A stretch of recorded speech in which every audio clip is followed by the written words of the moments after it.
ಮಾಜಿ ಸಚಿವ ವಿನಯ್ ಕುಲಕರ್ಣಿಗೆ ಜೀವಾವಧಿ ಶಿಕ್ಷೆ ವಿಧಿಸಿದ ಹಿನ್ನೆಲೆಯಲ್ಲಿ ಮಾಜಿ ಮುಖ್ಯಮಂತ್ರಿ ಬಿಎಸ್ ಯಡಿಯೂರಪ್ಪನವರು ಪ್ರತಿಕ್ರಿಯೆ ನೀಡಿದ್ದಾರೆ.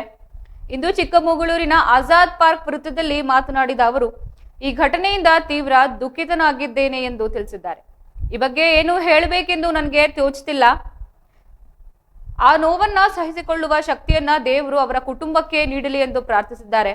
ಇಂತಹ ಘಟನೆಗಳು ಎಂದಿಗೂ ಆಗಬಾರದು, ಆದರೆ ನಡೆದು ಹೋಗಿದೆ ಎಂದು ವಿಷಾದ ವ್ಯಕ್ತಪಡಿಸಿದ್ದು, ಅಪರಾಧ ನಡೆದಾಗ ನಾನು ಏನು ಹೇಳಬೇಕಿತ್ತೋ ಅದನ್ನ ಹೇಳಿದೆ ಎಂದು ಅವರು ನೆನಪಿಸಿಕೊಂಡಿದ್ದಾರೆ. ಇಂದು ನಾನು ಏನ್ ಹೇಳಿದ್ದೇನೋ ಅದೇ ಸತ್ಯ ಎಂದು ಸಾಬೀತಾಗಿದೆ ಎಂದು ನ್ಯಾಯಾಲಯದ ತೀರ್ಪನ್ನು ಉಲ್ಲೇಖಿಸಿ ಹೇಳಿದ್ದು. ಈ ಸಂದರ್ಭದಲ್ಲಿ ಬಿಜೆಪಿ ಕಾರ್ಯಕರ್ತರು ಮತ್ತು ಬೆಂಬಲಿಗರು ಉಪಸ್ಥಿತರಿದ್ದರು.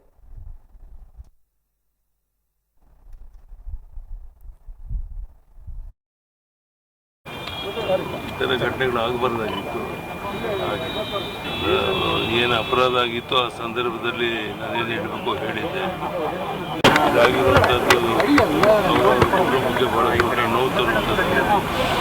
ಆದರೆ ಈ ಥರ ಘಟನೆಗಳಾಗಿದೆ, ಅದಕ್ಕೆ ನಾನೇನು ಹೇಳಬೇಕು ಅಂತ ತೋಚ್ತಾ ಇಲ್ಲ. ಈ ನೋವನ್ನು ಸಹಿಸುವಂಥ ಶಕ್ತಿ ಅವ್ರ ಕುಟುಂಬಕ್ಕೆ ಬರಲಿಕ್ಕೆ ಮಾತನ್ನು ಕೇಳಬಹುದು. ಈ ಥರ ಘಟನೆಗಳು ಆಗಬಾರ್ದಾಗಿತ್ತು. ಏನು ಅಪರಾಧ ಆಗಿತ್ತು ಆ ಸಂದರ್ಭದಲ್ಲಿ ನಾನೇನು ಹೇಳಬೇಕು ಹೇಳಿದ್ದೆ. ಇವತ್ತು ನಾನೇನು ಹೇಳಿದ್ದೆ ಅದೇ ಸತ್ಯ ಅನ್ನೋಂಥದ್ದು ಸಾಬೀತಾಗಿದೆ. ಸೊ ಈ ಥರ ಘಟನೆಗಳು ಆಗಬಾರ್ದಾಗಿತ್ತು, ಆಗಿದೆ. ಸರ್, ಕೊನೆ ಪ್ರಶ್ನೆ ಅಂದರೆ ನಿಮ್ಮ ಪುತ್ರನ ಹೆಸರು ಉಲ್ಲೇಖ ಆಗಿರೋದ್ರಿಂದ ಸರ್, ಮುಸ್ಲಿಂ ಮುಖಂಡರು ಒಂದು ನೆನ್ನೆ ಪ್ರೆಸ್ ಮೀಟನ್ನು ಮಾಡಿ ಒಂದು ಹೇಳಿಕೆಯನ್ನು ಕೂಡ ಕೊಟ್ಟಿರುವಂಥದ್ದು ಸರ್. ರಾಘವೇಂದ್ರ ಅವರನ್ನ ಶಾಮನೂರು ಶಿವಶಂಕರಪ್ಪ ಅವರು ಗೆಲ್ಲಿಸಬೇಕು ಅಂತ ಹೇಳಿದಾಗ ಅವರ ಮೇಲೆ ಕ್ರಮ ಆಗಲಿಲ್ಲ ಅಂತ ಮಾಹಿತಿ ಇಲ್ಲ. ಸರ್, ಮೀಸಲಾತಿ ಬಗ್ಗೆ ಸರ್ ಕೇಂದ್ರ ಸರ್ಕಾರ ಇದಾಗಿರುವಂಥದ್ದು ಅವರ ಕುಟುಂಬಕ್ಕೆ ಭಾಳ ದೊಡ್ಡ ನೋವು ತರುವಂಥದ್ದು. ಆದರೆ ಈ ಥರ ಘಟನೆಗಳಾಗಿದೆ, ಅದಕ್ಕೆ ನಾನೇನು ಹೇಳಬೇಕು ಅಂತ ತೋಚ್ತಾ ಇಲ್ಲ. ಈ ನೋವನ್ನು ಸಹಿಸುವಂಥ ಶಕ್ತಿ ಅವ್ರ ಕುಟುಂಬಕ್ಕೆ ಬರಲಿಕ್ಕೆ ಮಾತನ್ನು ಕೇಳಬಹುದು. ಈ ಥರ ಘಟನೆಗಳು ಆಗಬಾರ್ದಾಗಿತ್ತು. ಏನು ಅಪರಾಧ ಆಗಿತ್ತು ಆ ಸಂದರ್ಭದಲ್ಲಿ ನಾನೇನು ಹೇಳಬೇಕು ಹೇಳಿದ್ದೆ. ಇದಾಗಿರುವಂಥದ್ದು ಅವರ ಕುಟುಂಬಕ್ಕೆ ಭಾಳ ದೊಡ್ಡ ನೋವು ತರುವಂಥದ್ದು. ಆದರೆ ಈ ಥರ ಘಟನೆಗಳಾಗಿದೆ, ಅದಕ್ಕೆ ನಾನೇನು ಹೇಳಬೇಕು ಅಂತ ತೋಚ್ತಾ ಇಲ್ಲ. ಈ ನೋವನ್ನು ಸಹಿಸುವಂಥ ಶಕ್ತಿ ಅವ್ರ ಕುಟುಂಬಕ್ಕೆ ಬರಲಿಕ್ಕೆ ಮಾತನ್ನು ಕೇಳಬಹುದು. ಈ ಥರ ಘಟನೆಗಳು ಆಗಬಾರ್ದಾಗಿತ್ತು. ಏನು ಅಪರಾಧ ಆಗಿತ್ತು ಆ ಸಂದರ್ಭದಲ್ಲಿ ನಾನೇನು ಹೇಳಬೇಕು ಹೇಳಿದ್ದೆ. ಇವತ್ತು ನಾನೇನು ಹೇಳಿದ್ದೆ ಅದೇ ಸತ್ಯ ಅನ್ನೋಂಥದ್ದು ಸಾಬೀತಾಗಿದೆ. ಸೊ ಈ ಥರ ಘಟನೆಗಳು ಆಗಬಾರ್ದಾಗಿತ್ತು, ಆಗಿದೆ. ಸರ್, ಕೊನೆ ಪ್ರಶ್ನೆ ಅಂದರೆ ನಿಮ್ಮ ಪುತ್ರನ ಹೆಸರು ಉಲ್ಲೇಖ ಆಗಿರೋದ್ರಿಂದ ಸರ್, ಮುಸ್ಲಿಂ ಮುಖಂಡರು ಒಂದು ನೆನ್ನೆ ಪ್ರೆಸ್ ಮೀಟನ್ನು ಮಾಡಿ ಒಂದು ಹೇಳಿಕೆಯನ್ನು ಕೂಡ ಕೊಟ್ಟಿರುವಂಥದ್ದು ಸರ್.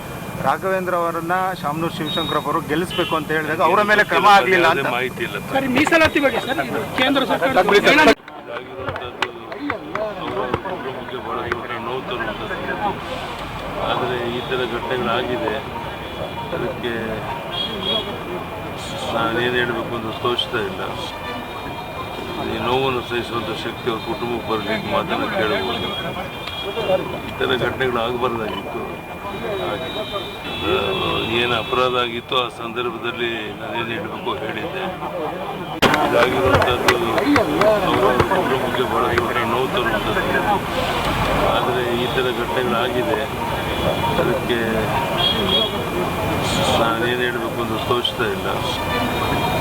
ಈ ನೋವನ್ನು ಸಹಿಸುವಂಥ ಶಕ್ತಿ ಅವ್ರ ಕುಟುಂಬಕ್ಕೆ ಬರಲಿಕ್ಕೆ ಮಾತನ್ನು ಕೇಳಬಹುದು. ಈ ಥರ ಘಟನೆಗಳು ಆಗಬಾರ್ದಾಗಿತ್ತು. ಏನು ಅಪರಾಧ ಆಗಿತ್ತು ಆ ಸಂದರ್ಭದಲ್ಲಿ ನಾನೇನು ಹೇಳಬೇಕು ಹೇಳಿದ್ದೆ.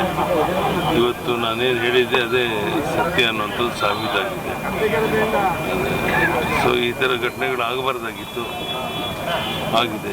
ಸರ್, ಕೊನೆ ಪ್ರಶ್ನೆ ಅಂದರೆ ನಿಮ್ಮ ಪುತ್ರನ ಹೆಸರು ಉಲ್ಲೇಖ ಆಗಿರೋದ್ರಿಂದ ಸರ್, ಮುಸ್ಲಿಂ ಮುಖಂಡರು ಒಂದು ನೆನ್ನೆ ಪ್ರೆಸ್ ಮೀಟನ್ನು ಮಾಡಿ ಒಂದು ಹೇಳಿಕೆಯನ್ನು ಕೂಡ ಕೊಟ್ಟಿರುವಂಥದ್ದು ಸರ್.